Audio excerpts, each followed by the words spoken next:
Boa tarde a todos. Sou Luiz Fernando. Meu Vinícius Santana. Boa tarde, eu sou a Poliane. Bem, esse é o nosso trabalho sobre substâncias nocivas do agregado. Espero que gostem e fique com essa apresentação. Os agregados na construção civil são materiais minerais e, de acordo com o tamanho deles, eles são bastante utilizados na fabricação de concretos e argamassas, sendo cerca de 3/4 do seu volume. Agregados são inertes, ou seja, sem reação química. Porém, existem os aglomerantes e eles são responsáveis por essas reações.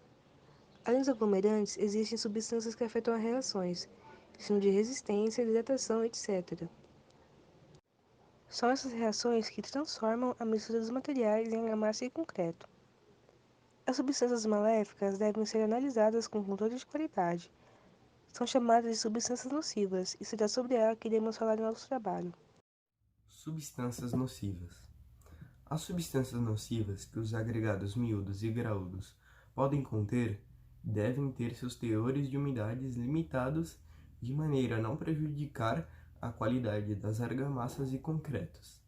Essas substâncias podem variar entre torrões de argila, materiais pulverulentos ou impurezas orgânicas. Vamos começar falando dos testes de qualidades para saber se tem ou não uma substância nociva no agregado. O primeiro teste é de torrões de argila. Vamos ver os materiais utilizados nesse processo dos torrões de argila. Vamos? Bem, o primeiro material seria a areia. O segundo, devemos ter uma balança. Depois, devemos pegar uma peneira normalizada e também uma bandeja de inox ou ferro e, por fim, uma estufa. Então, vamos para o passo a passo desse processo. Dos torrões. Primeiro devemos secar uma amostra de areia em estufa, depois peneirar a amostra em uma peneira ABNT de 1,2 milímetros e pesar 200 gramas de areia. Depois devemos pegar essa areia e espelhar ela numa bandeja e desfazer os torrões e peneirar a areia na peneira ABNT 0,6 milímetros e pesar o material retido. O que passar na peneira ABNT 0,6 milímetros é argila. Para sabermos o resultado dessas substâncias nocivas, devemos usar esse cálculo que está aparecendo na tela, onde TA seria os torrões de argila, o MI seria a massa inicial, o MF a massa final após o peneiramento, e se depois de utilizarmos esse cálculo, vemos que o TA passou de 3%, é uma substância nociva. Mas se tiver abaixo desse limite de 3%, é argila. Segundo ensaio, materiais pulverulentos. Materiais utilizados: balança, peneiras ABNT de 1,2 e 0,075 milímetros, recipiente e estufa.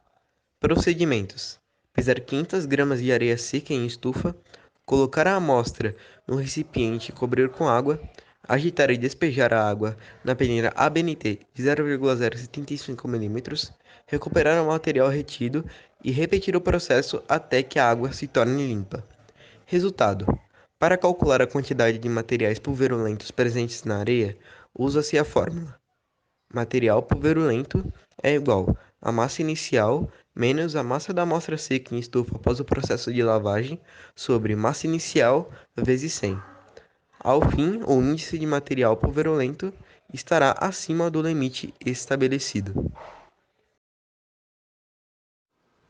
O último ensaio seria de impurezas orgânicas.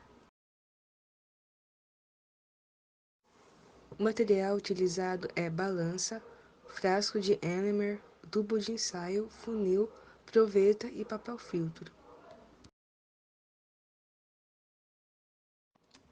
O procedimento consiste em preparar a solução padrão e uma solução para o ensaio.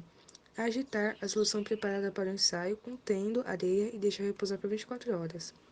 Filtrar a solução utilizando papel filtro e comparar a coloração do líquido filtrado com a solução padrão. Bem, existem essas tabelas que nos ajudam também a saber se o agregado possui ou não substâncias nocivas. E quando você utiliza esses métodos de ensaio que aparecem nessas tabelas, como por exemplo o método utilizado pelo ABNT número 7718, que fala que se os torrões passarem de 3%, é uma substância nociva. Então, podemos ver isso. Mas claro que difere entre o agregado miúdo e o agregado graúdo, pois mudam esses valores. Podemos ver que, com o exemplo do torrões de argila, podemos ver que no agregado miúdo é 3%, mas já no agregado graúdo é 1%. Bem, devido a algumas regiões terem um solo diferente, tende-se a ter ensaios especiais. Então, vemos essa tabela especial que conseguimos determinar se há ou não uma substância nociva no agregado dessa região. Bem, esse foi o nosso trabalho. Espero que tenha gostado e é isso. Obrigado por assistir.